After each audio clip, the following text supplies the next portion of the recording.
Come closer. Yeah, just a little closer. Are you ready to take a tour down the golden age of mid-century modern?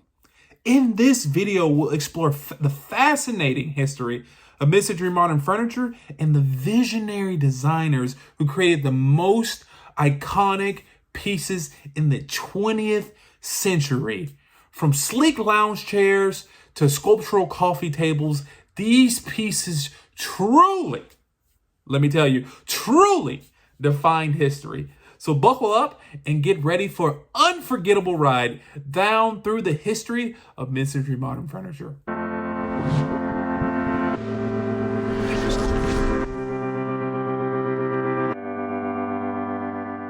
So mid-century modern was a design style that emerged in the 20th century around the 1940s and 1960s.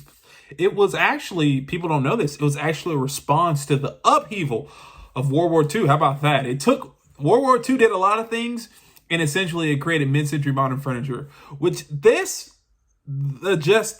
brutality of war left people wanting like clean, simplistic, functional lines and just simple pieces of furniture. So in comes mid-century modern furniture, which is known by its clean lines, simple forms, and natural materials like woods, leather. Woods and leather? Who doesn't love wood and leather, right? And it has similarities to the Art Deco and Victorian time periods. So many of the mid-century modern designers of the time were influenced by the Bauhaus movement. And don't flame me in the comments if I totally mispronounced that. It's spelled B-A-U-H-A-U-S.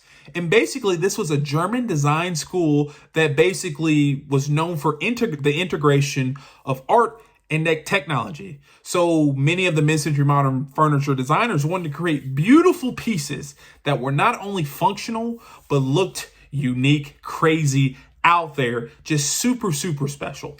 And I think they got it right, because some of the most craziest and most beautiful, I don't even know if you can say that, but most craziest and some of the most beautiful design pieces were created during this time, such as the Eames lounge chairs, the Noguchi, I can never say that, but the Noguchi coffee table, you know what I'm talking about, and the tulip chair. Some of these pieces were way beyond their years, and they really show the uniqueness from the Bauhaus movement.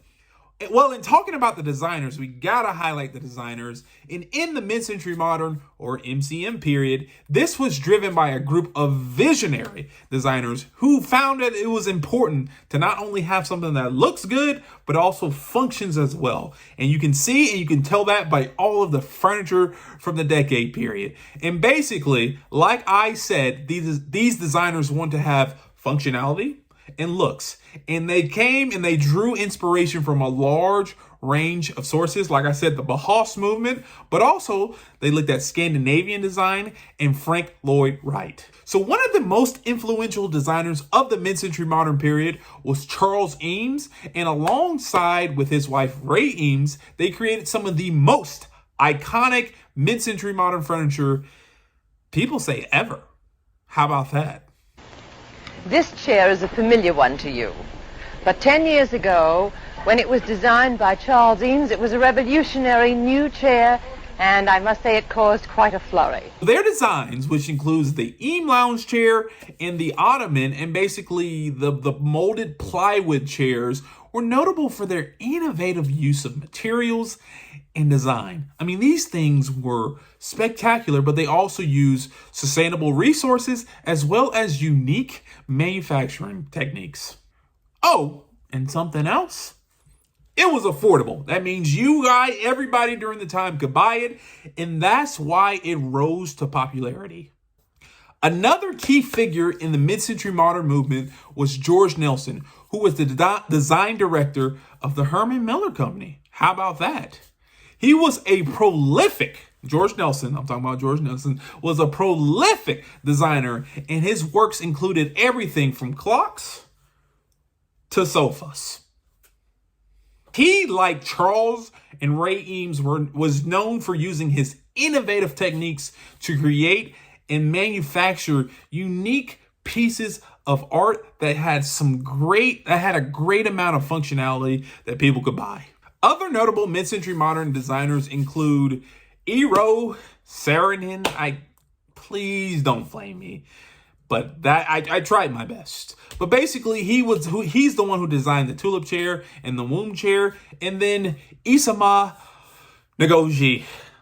I think I got that right. I mean, these names, I'm sorry. But he's known for the Nagoji tables that we see, we know, and we love. But if you put all these designers in, there's tons and tons more.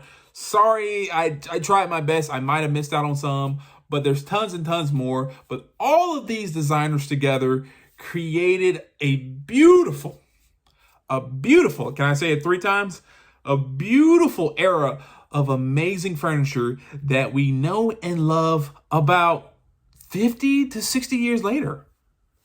It stood the test of time. So we previously talked about the functionality and design of these pieces of furniture, but you're like, it could have been really cool. Did people like it? And I'm here to tell you, they didn't like it. They loved it.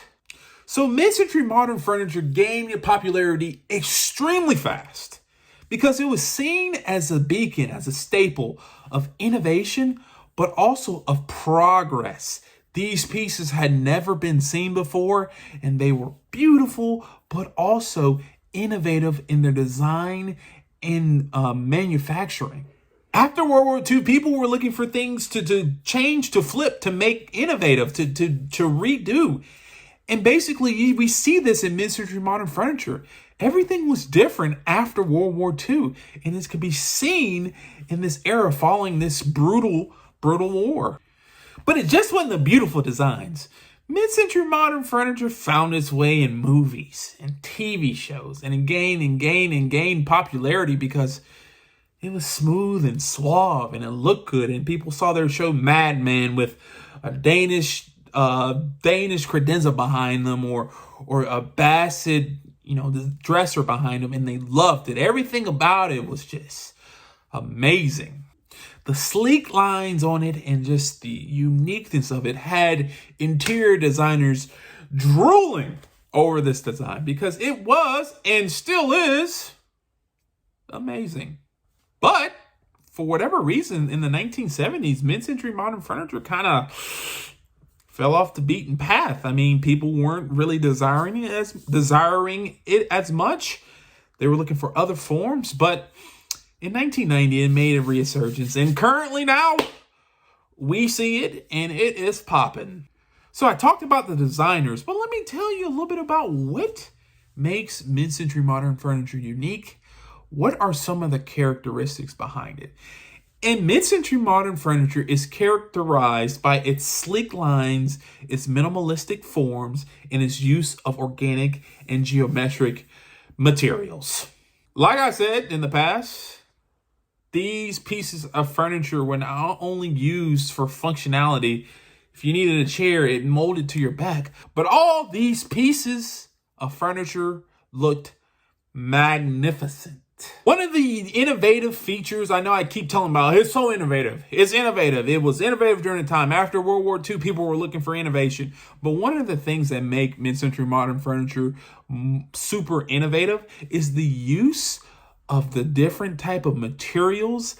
Designers experimented with all types of materials, such as molded plywood, fiberglass, which basically created this idea of they can create any shape they wanted. It wasn't just the rigid structure of a chair, but you can throw lines on it. You can throw curves on it because you're able to mold the plastic, mold the fiberglass into whatever you want it to be.